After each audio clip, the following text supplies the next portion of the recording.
दंडनीय अपराध है। कन्या भ्रूण हत्या करने वाले या करवाने वाले को पकड़वाओ और 1 लाख रुपए इनाम पाओ। राष्ट्रीय स्वास्थ्य मिशन, स्वास्थ्य विभाग, हरियाणा द्वारा जनहित में जारी। नमस्कार, आकाशवाणी चंडीगढ़ से प्रादेशिक समाचारों के साथ मैं रत्तिका। पहले इस बुलेटिन के मुख्य समाचार। केंद्रीय वाणिज्य एवं उद्योग मंत्री पीयूष गोयल ने कहा कि भारत के राज्यों की सरकारें कारोबार करने में उद्योगों का सहयोग करने के लिए तैयार हैं। हरियाणा के राज्यपाल बंडारू दत्तात्रेय ने आज कैथल में महर्षि वाल्मीकि संस्कृत विश्वविद्यालय एवं भारतीय इतिहास अनुसंधान परिषद के संयुक्त तत्वावधान में आयोजित भारतीय इतिहास का पुनर्वलोकन विषय पर संगोष्ठी को संबोधित किया। हरियाणा में लोगों को बेहतर परिवहन सुविधाएं प्रदान करने के लिए जल्द ही हरियाणा रोडवेज के बेड़े में 1275 बसें शामिल की जाएंगी।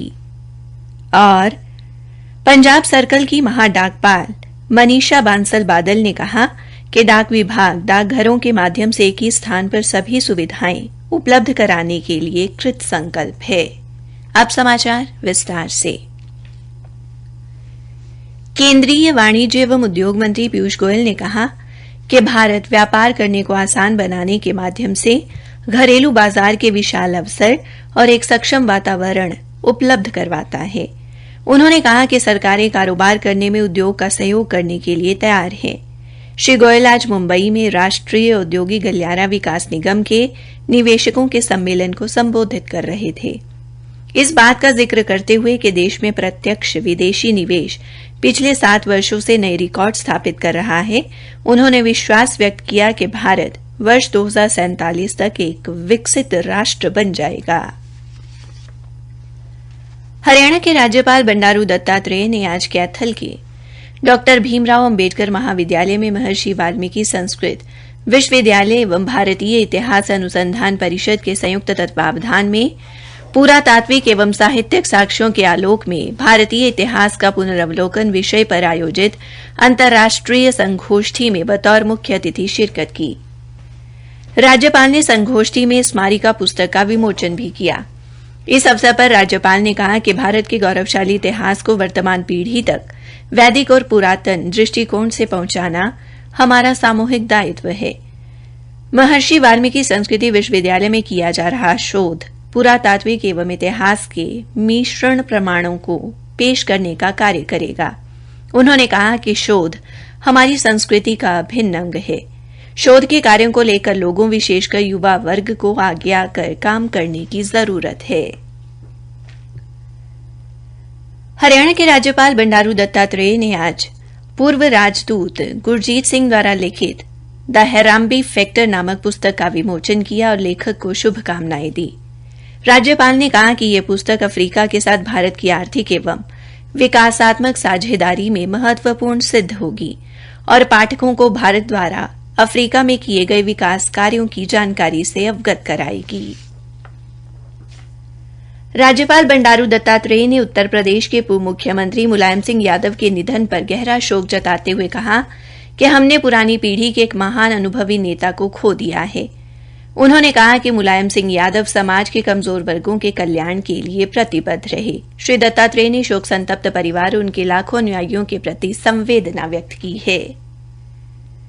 आज दुनिया भर में विश्व मानसिक स्वास्थ्य दिवस मनाया गया।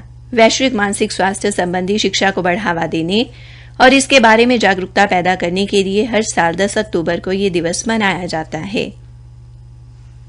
इस वर्ष विश्व मानसिक स्वास्थ्य दिवस का थीम सभी के लिए मानसिक स्वास्थ्य एवं देखभाल को प्राथमिकता बनाना रखा गया है। हरियाणा में आज कई स्थानों पर विश्व मानसिक स्वास्थ्य दिवस मनाया गया। कुरुक्षेत्र के लोकनायक जयप्रकाश अस्पताल में प्रशिक्षण प्राप्त कर रहे नर्सिंग के विद्यार्थियों द्वारा इस अवसर पर जागरूकता रैली निकाली गई। मनोचिकित्सक डॉ सुरेंद्र ने बताया कि दवाई और काउंसलिंग के माध्यम से मानसिक विकारों का पूर्ण उपचार संभव है। अंबाला के फिलाडेल्फिया अस्पताल में भी आज विश्व मानसिक स्वास्थ्य दिवस मनाया गया। इस दौरान अस्पताल के निदेशक डॉ सुनील सादिक ने मानसिक स्वास्थ्य के लिए योग एवं व्यायाम के महत्व पर बल दिया। प्रादेशिक समाचार आकाशवाणी चंडीगढ़ से प्रसारित किए जा रहे हैं।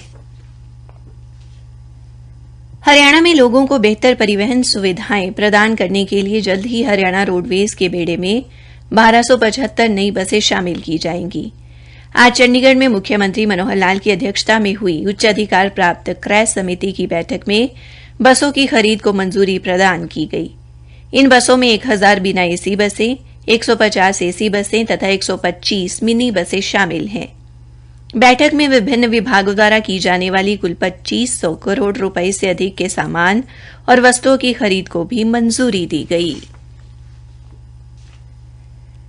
पंजाब सर्कल की महाडाकपाल मनीषा बांसल बादल ने कहा कि डाक विभाग डाकघरों के माध्यम से एक ही स्थान पर सभी सेवाएं उपलब्ध करवाने के लिए कृत संकल्प है।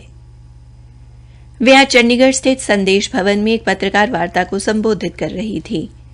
श्रीमती मनीषा ने कहा कि डाकघर पासपोर्ट सेवा केंद्र पर आज से पुलिस अनापत्ति प्रमाण पत्र की सुविधा भी दे दी गई है। डाकघर पासपोर्ट सेवा केंद्र सर्कल में वहां काम कर रहे हैं जहां क्षेत्रीय पासपोर्ट कार्यालय अथवा पासपोर्ट कार्यालय का सेवा केंद्र उपलब्ध नहीं है। उन्होंने बताया कि पंजाब सर्कल में पार्सल आदि तेजी से पहुंचाने के लिए 53 गाड़ियां लगाई गई हैं, जिनमें जीपीएस लगा हुआ है और अलग अलग स्तर पर डाक अधिकारी इन गाड़ियों पर ऑनलाइन नजर रख सकते हैं। उन्होंने बताया कि इस पहलकदमी के साथ पंजाब सर्कल प्रमुख शहरों में 100% सामान बुकिंग से अगले दिन पहुंचाने का प्रयत्न कर रहा है और इससे डाक विभाग को नए कॉरपोरेट एवं औद्योगिक उपक्रमों और शिक्षण संस्थानों को अपने उपभोक्ताओं में शामिल करने में मदद मिली है। उन्होंने कहा कि डिलीवरी के वास्तविक समय की जानकारी देने के लिए डाकिये द्वारा पोस्टमैन मोबाइल ऐप का इस्तेमाल किया जा रहा है और यही नहीं, अब लेटर बॉक्स में डाले गए साधारण पत्रों को निकाले जाने की सही जानकारी के लिए नान्यता मोबाइल ऐप द्वारा नजर रखी जा रही है। रविवार को शुरू हुए डाक सप्ताह के दौरान चलाई जाने वाली गतिविधियों को लेकर महाडाकपाल ने बताया कि कल टिकट संग्रह दिवस पर सेमिनार, प्रश्नोत्तरी प्रतियोगिताएं और कार्यशालाओं का आयोजन कर बच्चों को डाक टिकट संग्रह के शौक बारे जानकारी दी जाएगी और विभिन्न स्कूलों के छात्रों को ढाई आखर और स्पर्श अभियानों में शामिल होने के लिए प्रेरित किया जाएगा। उन्होंने बताया कि 12 अक्टूबर को मेल और पार्सल दिवस मनाया जाएगा, जबकि 13 अक्टूबर को अंत्योदय दिवस पर स्कूलों, कॉलेजों व आवासीय कॉलोनियों में आधार जागरूकता शिविर लगाए जाएंगे। पंजाब डाक सर्कल की उपलब्धियों का जिक्र करते हुए उन्होंने बताया कि सर्कल के डाकघरों द्वारा हर घर तिरंगा अभियान के दौरान 1,80,000 तिरंगे घर घर तक पहुंचाए गए। उन्होंने बताया कि रक्षाबंधन के त्यौहार पर देश विदेश में राखी भेजने के लिए विशेष लिफाफे तैयार किए गए और पंजाब सर्कल पूरे देश के उन 3 सर्कल में शामिल हुआ जिनमें राखी सहित 1 लाख से ज्यादा विदेशों में जाने वाली वस्तुएं बुक की गई। उन्होंने बताया कि डाकघर में पहले सरकारी सेवकों को दी जाने वाली पोस्टल बीमा योजना का लाभ अब अन्य व्यवसायों के लोगों को भी दिया जा रहा है। उन्होंने बताया कि इस समय पंजाब सर्कल में 503 आधार केंद्र विभिन्न डाकघरों में काम कर रहे हैं और इसके अलावा शिक्षण संस्थानों, ग्रामीण क्षेत्रों, आवासीय कॉलोनियों में शिविर लगाकर भी ये सुविधा दी जा रही है।